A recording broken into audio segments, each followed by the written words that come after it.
Күз эфирде күндеми маалыматтык программасынын толтурулган чыгарылышы аны мен Айбек Исабеков таныштырам. Саламатсыздарбы? Алгач бүгүнкү чыгарылыштан кыскача.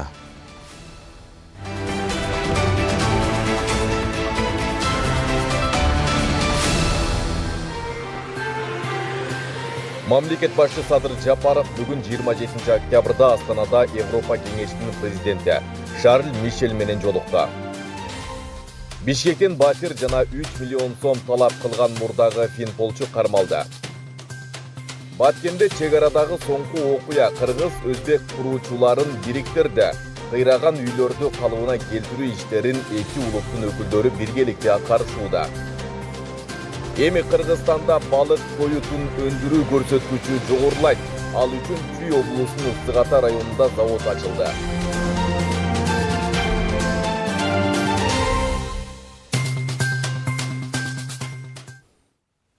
Президент Садыр Жапаров бүгін 27 октябрда Казакстандын Борбору Астана шаарында Европа Кеңешинин президенти Шарл Мишель менен жолугушту.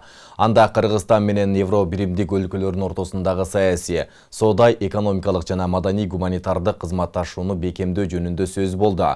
Садыр Жапаров эки тараптуу кызматташтык менен аймактар аралык байланыштар өсүп жатканын белгиледи. Быйыл Кыргызстан менен Европа биримдигинин өнөктөштүгүнө 30 жыл толду. Бул мезгил аралыгында Европа биримдиги Кыргызстандын ишенимдүү өнөктөшүнө айланып, алдыңкы донорлорунун бири болуп калганын айтты. Ошондой эле эки тараптуу мамилелерди мындан арыдагы чыңдоо зарылдыгын, Европа биримдиги институттарына иш сапарлардын жана Кыргызстан менен Европа биримдигинин ортосундагы кеңейтилген өнөктөштүк жана кызматташтык боюнча келишимге кол коюунун маанилүүлүгүн белгиледи. Европа Кеңешинин президенти Шарл Мишель даярдалып жаткан Кыргызстан менен Европа биримдигинин ортосунда кеңейтилген өнөктөштүк жана кызматташтык келишимине кол коюуну канааттануу менен белгиледи. Кызматташуу үчүн Кыргызстанга конкреттүү долбоорлорду сунуштоого даяр экенин айтты. Президент Садыр Жапаров бүгін 27 октябрда Борбор Азия плюс Европа биримдиги лидерлерин биринчи жыйынына катышты.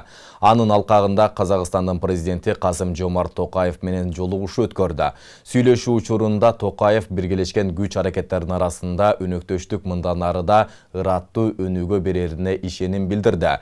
Жапаров бүгүнкү күндө эки өлкө ортосунда жогорку деңгээлдеги стратегиялык өнөктөштүк жана союздаштык түзүлүп, ишенимдүү диалог жолго коюлганын белгиледи. Президенттин айтымында соода, экономикалык жана маданий гуманитардык чөйрөлөрдө эки тарапты тең кызыктырган кызматташуу жигердүү өнүгүп жатат.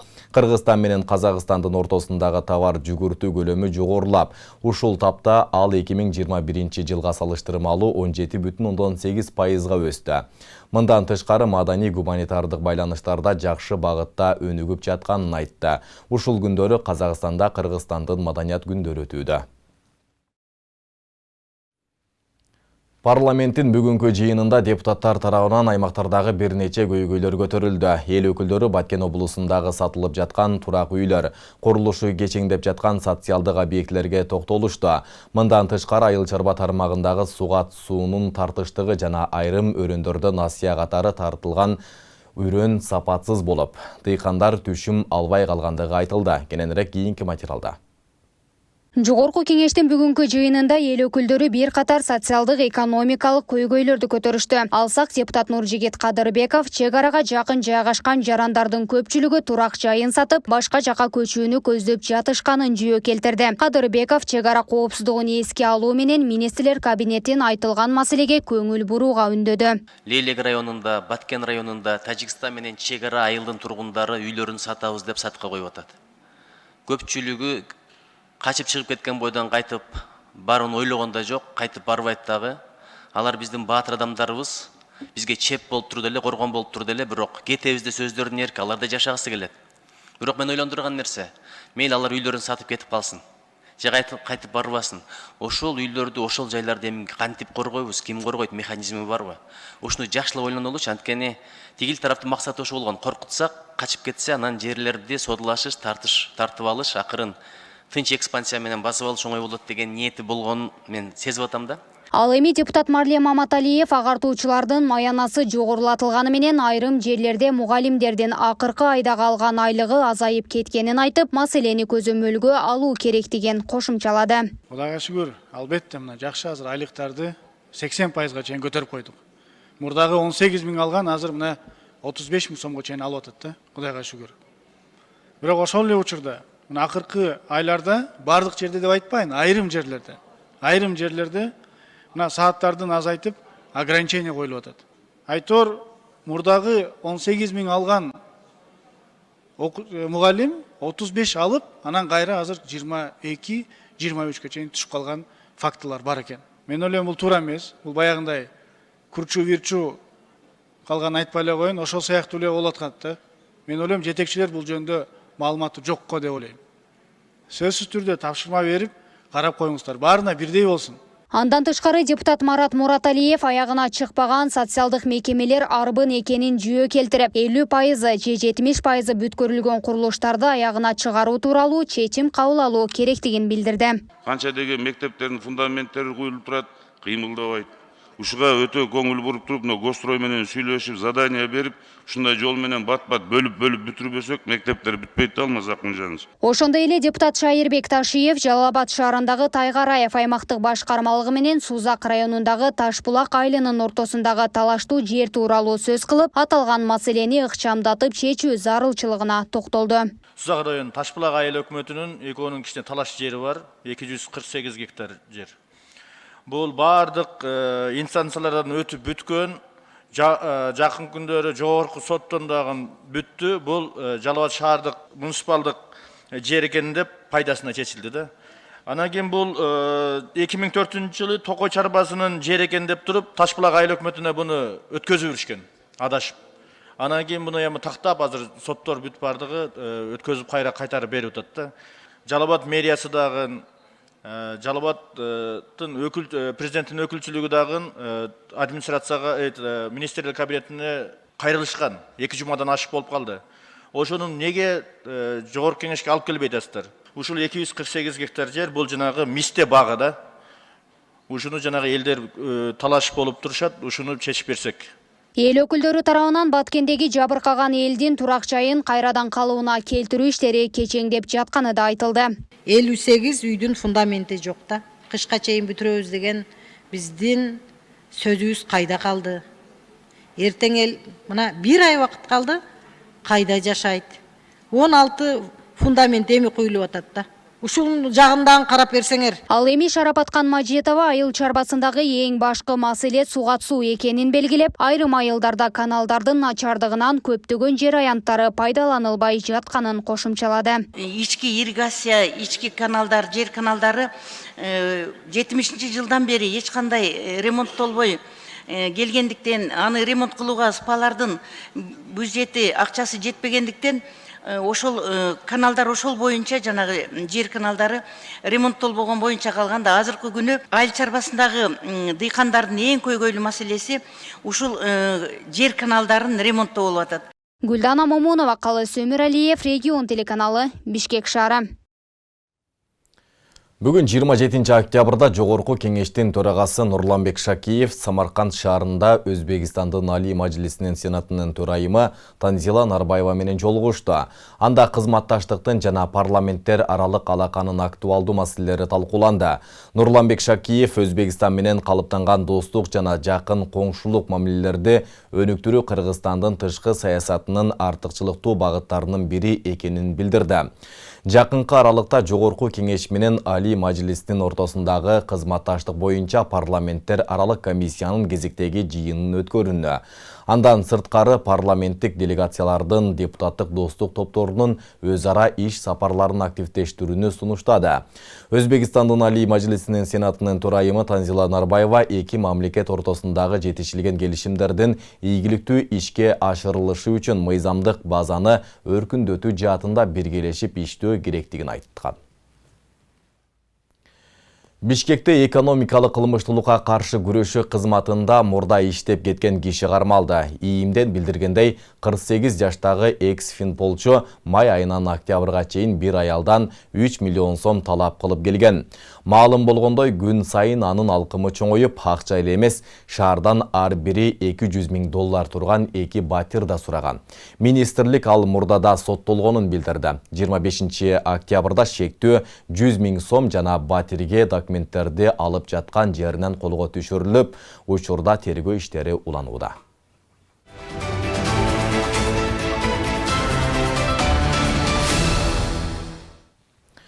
Чек арадагы соңку окуя Кыргыз Өзбек куруучуларын бириктирди. Кыйраган үйлөрдү калыбына келтирүү иштерин эки улуттун өкүлдөрү биргеликте аткарышууда. Тажик агрессорлору Баткен районундагы Достук айылын дээрлик толугу менен талкалаган. Үй жайлары өрттөлгөн 700дөй жергиликтүүлөр ар кайсы жерде күн кечирип жүрүшөт. Бийлик бул тургундарды суук түшкөнчө жаңы үйлөргө киргизүү тапшырмасын койгон. Аймактык кабарчыбыз Нургазы Жайнаков чек арадагы калыбына келтирүү жумуштарынын ыргагы менен тааныштырат. Атамбек Кошоев Ош облусунун Чоң Алай районунан келип, чек арадагы кыйраган үйлөрдү калыбына келтирүү иштеринде куруучу болуп иштеп жатат. Аны менен кошо Өзбекстандык куруучулар да жаңы үйлөрдү суук түшкөнчө эртерээк бүтүрүп, өз ээлерине тапшыруу максатында жапатырмак аракет кылышууда. Кооптуу аймакта иштеп жатканына карабай, эки улуттун куруучулары бири-бирине дем берип жатышыптыр. Ушунча Баткен айылын өрттөп, тоношуп, даже şu колеска велосипедин баллонуга чейин алып кетишкен күндөр болгон экен. Ал эми ол деген нерсе вообще туурулукка келбейт мусулманчылыкта. Мен биринчи келген күнү иштегим келген эмес, кеттим кайра, кайтам дедим. Манан бири-бирибизге сөйөк болуп, өзбек туугандар менен сөйөк жөлөк болуп, азыр ушинтип мына жумуш катып кетип атат, ишибиз жакшы. Коопсуздук бар, иншалла, келип Алла сактайт, иштеп атабыз. Şu Баткенден үйүн биз бүтүрүп беришке аракет кылабыз. Şu мойнубузга алдык ушул кепчиликти бүтүрүп беребиз деп.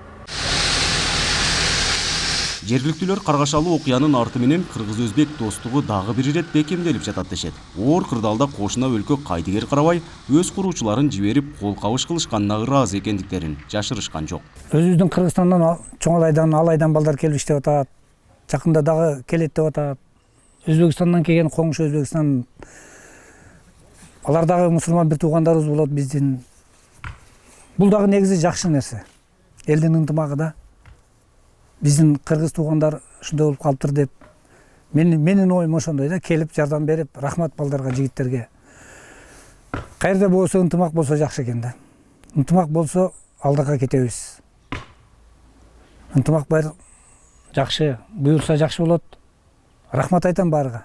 Облус боюнча жалпы 423 үйдүн курулушу жүрүүдө. Бийлик тараптан кыска мөөнөттө калыбына келтирүү тапшырмасы коюлган. Ошол себептүү өз учурунда жумушчу күчүн таап, жаңы турак жайларды бүткөрүү үчүн Өзбекстандан да куруучуларды тартуу зарылдыгы жаралган. Ушул аптада бардыгында бирдей катуу иш жүргүзгөнгө аракет кылып атабыз. Азыр рабочий ошо куруучуларды дагы жардамдашып, ал Өзбекстандан ар жерден тартып бергенге аракет кылып атабыз, сүйлөшүүлөр менен. Кудай буйрса тездетип бүтүргөнгө аракет кылабыз. Xavfsizligimiz joyida, yotoqlarini o'z vaqtida uyushtirib, yotoqlari ham o'zimizdan chiroyli qilib organizovanniy qilingan, hamma yo'q. Chegaradan o'tishda muammolar yo'q. Chunki ikki davlat hamdo'stligi abadiy bo'lsin, ilohim. Prezidentlarimizni mana tashabbuslar bilan chegaralarimiz ochilgan, chegaradan odamlar to'xtovsiz yordam kuchlari bizga kelyapti. Ustalarni olib kelyapmiz, o'z vaqtida ishga joylayapmiz. Достук айылында жалпысынан 58 турак жай жаңыдан курулат. Бул милдетти Келечек фирмасы өз мойнуна алган. Учурда тазалоо иштери бүтүп, үйлөрдүн пайдубалы курулуп жатат. Куруучулар түнү күнү иштеп, 10 декабрга чейин өз ээлерине тапшыруу аракетин көрүшүүдө. Ish jarayonini tashkil qilishda biz harakat qilib 24 soat ishlashga, rejimli ishga yo'lga qo'yganmiz. Havo aynib, yomg'irlar yog'ib, svet o'chib, sharoit bo'lmagan taqdirda ham generatorlar bilan ishlab, suv yo'q taqdirda ham vodovozlarda suv toshib, o'z vaqtida ishni tashkillashtirib, o'z vaqtida ishni olib borishga harakat qilyapmiz. Xudo xolasa, Qirg'iz eli, o'zbek eli birgalashib, bu kulfatni birga yengib o'tamiz. Баткен районунун аймагында эле жалпы 315 үй жашоого такыр жараксыз абалга келтирилген. Достук жана Капчыгай айылдары дээрлик толугу менен талкалангандыктан атайын ген план менен жаңы айыл түптөлөт. Учурда 85 үйдүн пайдубалы бүтүп, 14 үйдүн дубалдары курулуп баштады. Нургазы Жайнақов, Регион телеканалы, Баткен облысы. Кыргызстандагы мектептердин баарына аскерге чейинки даярдык сабактары киргизилет. Бул туурасында Коргоо министрлигинин башкы штабынын жетекчиси Эрлис Тирдикбаев парламентте билдирди. Анын айтымында учурда аскерге чейинки даярдоо сабактары кээ бир мектептерде гана бар. Бул боюнча биз өкмөт тараптан тапшырма алганбыз. Билим берүү жана илим министрлиги менен биргеликте бул жумуштарды иштеп чыгып, сунуштар берилди. Учурда айрым мектептерде гана окутулат. Азыр баарына киргизүү процесси жүрүп жатат. Жакын арада мектептердин баарында аскерге чейинки даярдык сабагы өткөрүлүп калат, деди Тирдикбаев. Ошондой эле ал учурда мугалимдерди даярдоо жана мектепке кошумча штат киргизүү маселеси каралып жатканын белгиледи. Эми Кыргызстанда балык тоютун өндүрүү көрсөткүчү жогорулайт. Өлкөдө балык чарбасы жыл сайын өсүп жатканына байланыштуу тоют маселеси жаралып келген. Буга байланыштуу Чүй облусунун Ысык Ата районунда Осерт жана карп балыгынын түрлөрү үчүн тоют өндүрүүчү завод ачылды. Мында саатына 500 кг тоют чыгарууга мүмкүнчүлүк түзүлдү. Бул боюнча кенен кийинки материалдан таанышыңыз. Бүгін 27 октябрында Чүй облусунун Ысык Ата районунун Новопокровка айылында осетр жана карп балыгынын түрлөрү үчүн тоют чыгаруучу цехтин расмий ачылышы болуп өттү. Аталган цех Бириккен Улуттар уюмунун азык-түлүк жана айыл чарба уюмунун колдоосу менен ишке ашты. Алар финансылык жана техникалык жактан колдоо көрсөтүшкөн. Өзбүстөн чыга турган эле ошол эле буудай, арпа, кукуруза, жымыктардан местный корм болуп саналат. Потому что сырттан алып келген жемдерибиз 2-3 эсе кымбат болуп атат бүгүнкү күндө. Ошон үчүн ушундай цехтер көп болсо деп туруп, биз ошону каалап атабыз.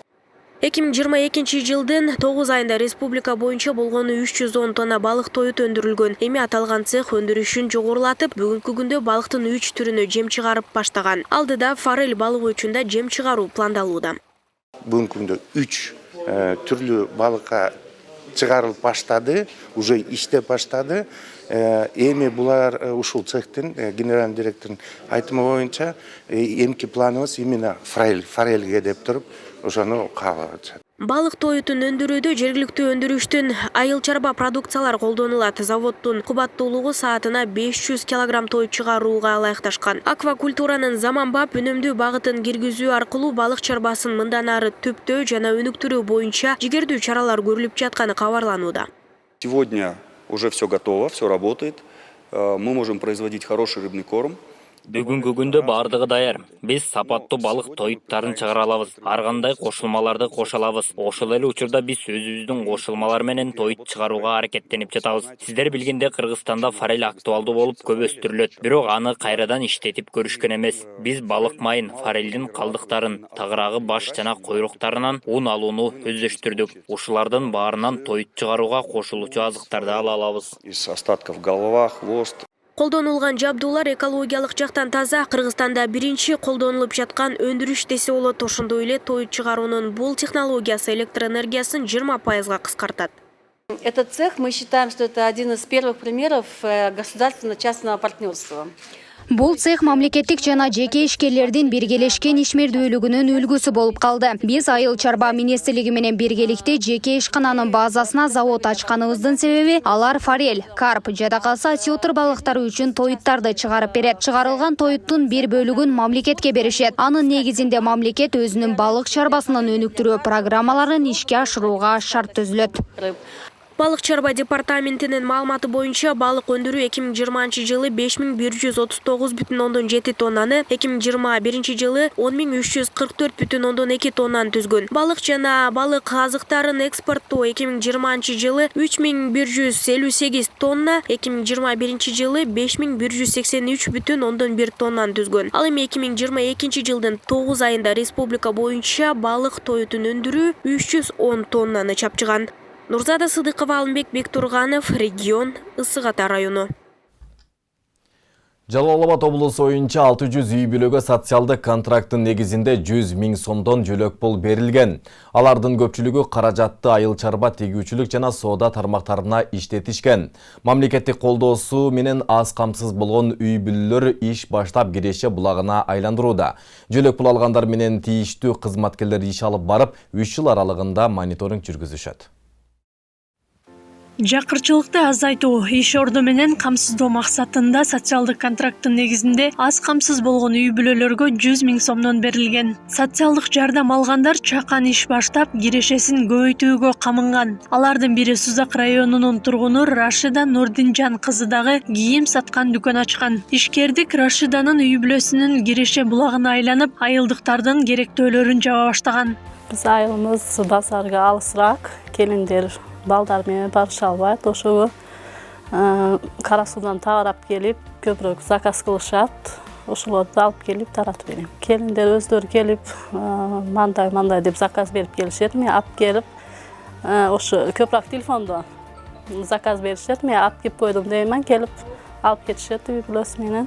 Каармандын 2 баласы бар. Чоңу мектепке барат. Жолдошу болсо курулуш тармагында иштеп, күн көрүп келишкен. Мамлекеттин колдоосу менен өзүнүн иш ордун түзүп, кирешесине үй жайын оңдой баштаган. Мен ошо 100 000 алып, Кара Сууга барып, бир айлантырганда ошо 30 000 көрдүм. Бир айда. Кийин дагы айлантырып, дагы 30 000 кылып, пайдасын ошо стройкага кылып, кийин акчасыга дагы табарап келип, ошо акчаны жок кылбай, ошо чоңойтом деген ойдо турам.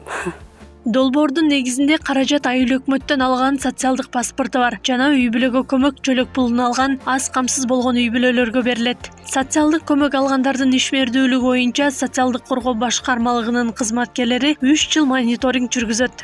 Социалдык келишим түзүлгөндөн кийин 3 айга чейин бул үй бүлөгө көмөк жөлөк пулун алышат. Андан кийин алар токтотулат. Биздин кызматкерлер тарабынан ошол социалдык келишимге катышкан үй бүлөлөр текшерүүлөр жүргүзүлүп турат. Алардын жүргүзүп жаткан иштеринин кандай жүрүп жаткандыгы жөнүндө. Жалпы область боюнча 600 үй бүлөгө, ар бир район шаарга 50ден үй бүлө жакыр аз камсыз болгон үй бүлө тандалып алып, бүгүнкү күндө акча каражаттары которулуп, сертификаттар тапшырылды. Статистиканы караганда 257ден көп долбоорду ушул мал чарбачылыгында. Мындан сырткары азык-түлүк, ошондой эле соода кызматында тигүүчүлүк, устачылык, мына шаарларда такси кызматына дагы ушу аз камсыз болгон үй бүлөлөр долбоор тапшырып, долбоордун негизинде утуп алышты. Аталган долбоор өлкө башчысы Садыр Жапаровдун тапшырмасы менен министрлер кабинетинин токтомуна ылайык ишке ашырылууда. Анын алкагында 2800 үй бүлөгө республикалык бюджеттен 292 миллион сом бөлүнгөн.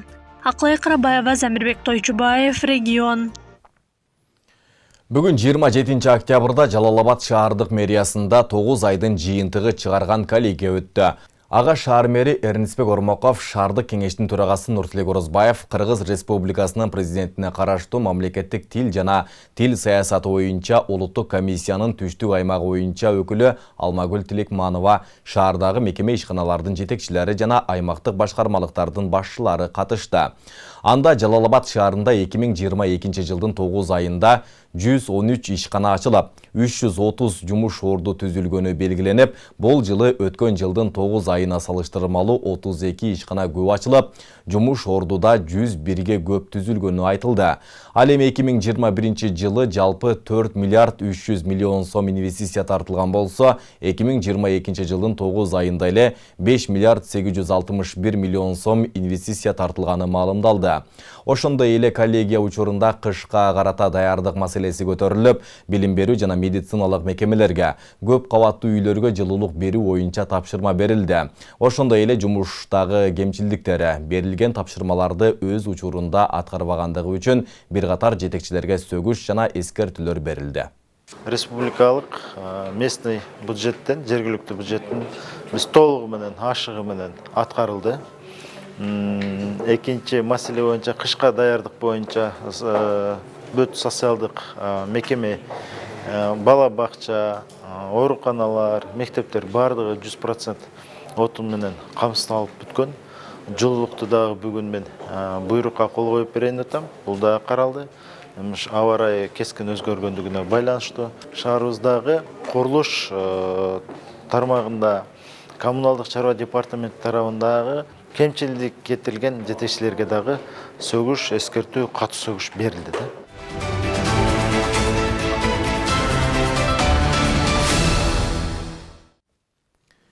Ош шаарында 28 октябрдан тарта бардык социалдык объектилерге жана турак жайларга жылуулук берилет. Бул тууралуу Ош шаардык мэриясынын басма сөз кызматынан кабарлашты. Маалыматка ылайык, бүгүн Ош шаарынын мэриясында кыш мезгилиндеги жылуулук маселеси боюнча шаардык штабтын жыйыны болуп өттү. Оштун мэри Алмаз Мамбетов 28 октябрдан баштап бардык социалдык объектилерге жана турак жайларга жылуулук берип баштоо боюнча буйрукка кол койгон. Маалым болгондой, каттын негизинде бир катар саламаттык сактоо мекемелерине 22 октябрдан баштап, айрым социалдык объектилерге 24 октябрдан тарта жылуулук берилген. Ош облусунда 7 миллиончу жаран менен уда төрөлгөн наристеге өлкөнүн биринчи айымы Айгүл Жапарованын ысымы ыйгарылды.